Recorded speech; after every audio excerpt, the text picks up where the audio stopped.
बिस्मिल्लाहिर्रहमानिर्रहीम। नूराना वॉइस के मोहतरम नाजरीन को अस्सलामु अलैकुम वरहमतुल्लाहि वबरकातुहू। आज हम इस हस्ती की ज़िंदगी के उस मुबारक दौर का जिक्र करेंगे जो इंसानियत के लिए मशअल राह है। हमारे प्यारे नबी हज़रत मोहम्मद सल्लल्लाहु अलैहि वसल्लम की जवानी। इस वीडियो में हम मज़ीद जानेंगे कि आप सल्लल्लाहु अलैहि वसल्लम का निकाह हज़रत खदीजा से कैसे हुआ, तामीर काबा में आपका किरदार कैसे था और अब तक का आपका गैर मामूली किरदार। तो नाजरीन आइए वीडियो शुरू करते हैं। बिस्मिल्लाहिर्रहमानिर्रहीम। अल्लाह के आखिरी नबी सल्लल्लाहु अलैहि वसल्लम इब्तिदा से ही बेहतरीन किरदार के मालिक थे। जब आपकी उम्र मुबारक 25 साल की हुई तो आपकी सदाकत और दयानत के हर तरफ चर्चे होने लगे। मक्के की फ़िज़ाओं में आपके लक़ब सादिक व अमीन हर तरफ गूंजने लगे। शहर मक्का की एक मुअज़्ज़ज़ और मालदार खातून थी जिनका नाम था खदीजा। इन्हें ऐसे अमानतदार शख्स की ज़रूरत थी जो इनका माल मुल्क शाम ले जाकर वहाँ फ़रोख्त करके नफ़ा कमा कर लाए। आपकी अमानत और सदाकत की शोहरत जब हज़रत खदीजा तक पहुंची तो उन्होंने आपको पैगाम भेजा कि आप मेरा माल तिजारत मुल्क शाम लेकर जाएं। जो मुआवजा मैं दूसरों को देती हूँ उससे दुगना आपको दूंगी। आपने ये दरख्वास्त कबूल फरमा ली और तजारत का सामान और माल लेकर मुल्क शाम रवाना हो गए। इस सफ़र में हज़रत खदीजा रदियल्लाहु अन्हा का गुलाम मैसरा भी आपके साथ था जो आपकी खिदमत और दीगर ज़रूरियात पूरी करता था। एक बार फिर जब आप मुल्क शाम के मशहूर शहर बुसरा पहुँचे तो वहाँ नस्तूरा राहिब की इबादतगाह के करीब क़याम फरमाया। वो राहिब मैसरा को पहले से ही जानता था। इसी बुनियाद पर वो इसके पास आया और आपकी तरफ इशारा करके कहने लगा, ये कौन है जो इस दरख्त के नीचे उतरे हैं? मैसरा ने जवाब दिया, ये शहर मक्का के रहने वाले हैं, बनु हाशिम से ताल्लुक़ है। इनका नाम मोहम्मद है और लक़ब अमीन है। राहिब कहने लगा, सवाए नबी के आज तक इस दरख्त के नीचे कोई नहीं उतरा। फिर इसने पूछा, क्या इनकी आंखों में सुर्खी रहती है? मैसरा ने जवाब दिया, हाँ है और वो हर वक्त रहती है। ये सुनकर नस्तूरा कहने लगा, यही अल्लाह के आखिरी नबी हैं। मुझे इनमें वो तमाम निशानियां नजर आ रही हैं जो तौरात और ज़बूर में पढ़ी हैं। काश मैं उस वक्त जिंदा हूँ जब ये अपनी नबुव्वत का ऐलान फरमाएंगे। अगर मैं जिंदा रहा तो इनकी भरपूर मदद करूंगा और इनकी खिदमत में पूरी जिंदगी गुजार देता।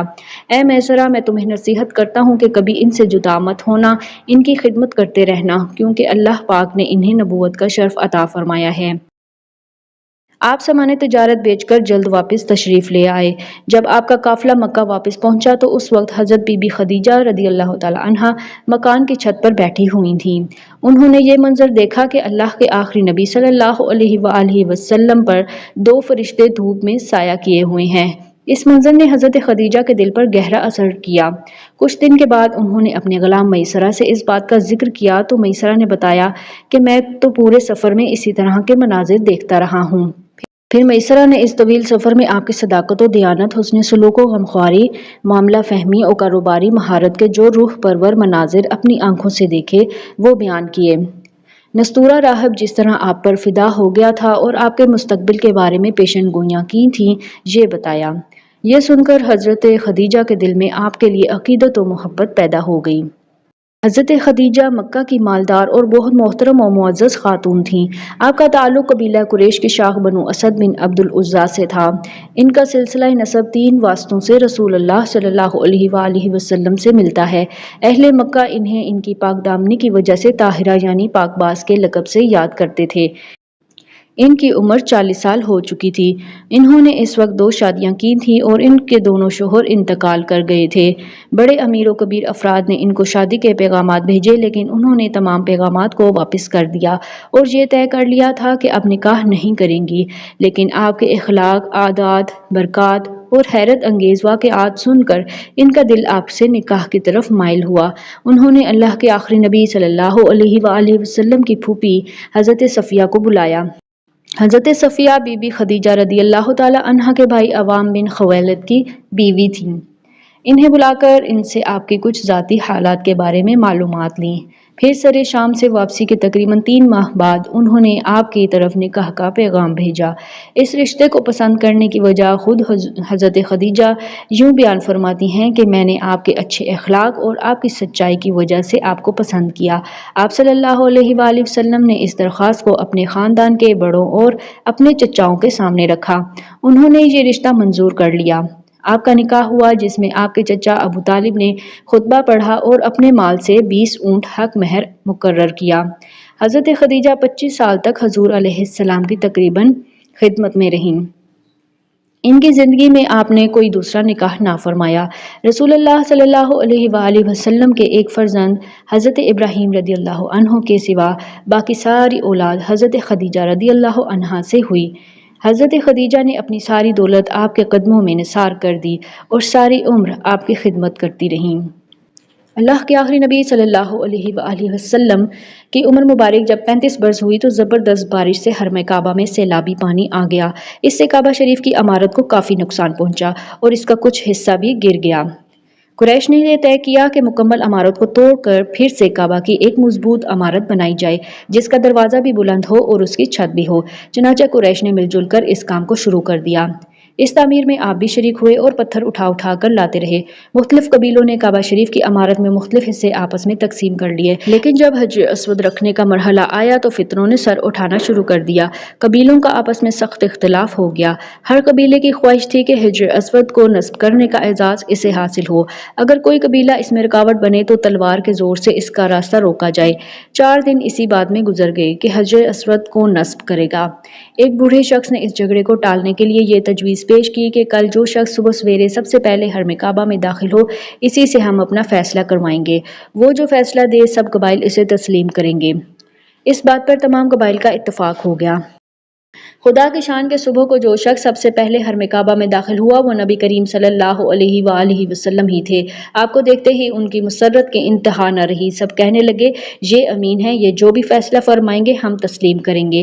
آپ نے اس جھگڑے کو کمال دانشمندی کا مظاہرہ کرتے ہوئے اس طرح ختم کیا کہ فرمایا جو قبیلے حجر اسود کو رکھنے کا تقاضا کرتے ہیں وہ اپنا ایک ایک سردار چن لیں۔ انہوں نے اپنے اپنے سردار چن لیے۔ پھر آپ نے اپنی چادر مبارک کو بچھا کر حجر اسود کو اس پر رکھا اور سرداروں سے فرمایا کہ وہ سب مل کر اس چادر کو تھام کر حجر اسود کو اٹھائیں۔ سب نے ایسے ہی کیا اور حجر اسود اپنے مقام تک پہنچ گیا تو آپ نے برکت والے ہاتھوں سے مقدس پتھر کو اٹھا کر اس کی جگہ پر رکھ دیا۔ اس طرح آپ کی حکمت اور دانشمندی سے فتنہ و فساد کے شعلے بھی بجھ گئے اور سب کے دلوں میں مسرت و شادمانی کی لہر بھی دوڑ گئی۔ اللہ کے آخری نبی صلی اللہ علیہ وآلہ وسلم کی تمام زندگی اعلان نبوت سے پہلے بھی بہترین اخلاق و عادات کا مجموعہ تھی۔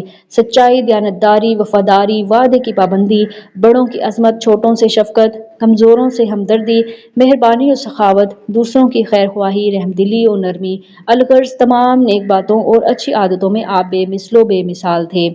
حرص، فریب، جھوٹ، بدعہدی، شراب خوری، ناچ گانا، لوٹ مار، چوری، فحش گوئی وغیرہ وغیرہ جیسی بری عادتیں جو زمانہ جاہلیت میں بہت عام تھیں، آپ کی ذات گرامی ان تمام باتوں سے پاک و صاف رہی۔ بلکہ آپ کی شان یہ ہے کہ عرب کے اس گرے ہوئے معاشرے میں بھی آپ کی شرافت، امانت، دیانت اور صداقت کا دور دور تک شہرہ تھا۔ مکے کے لوگوں کے دلوں میں آپ کے اخلاق کی وجہ سے آپ کی ایک خاص عزت تھی۔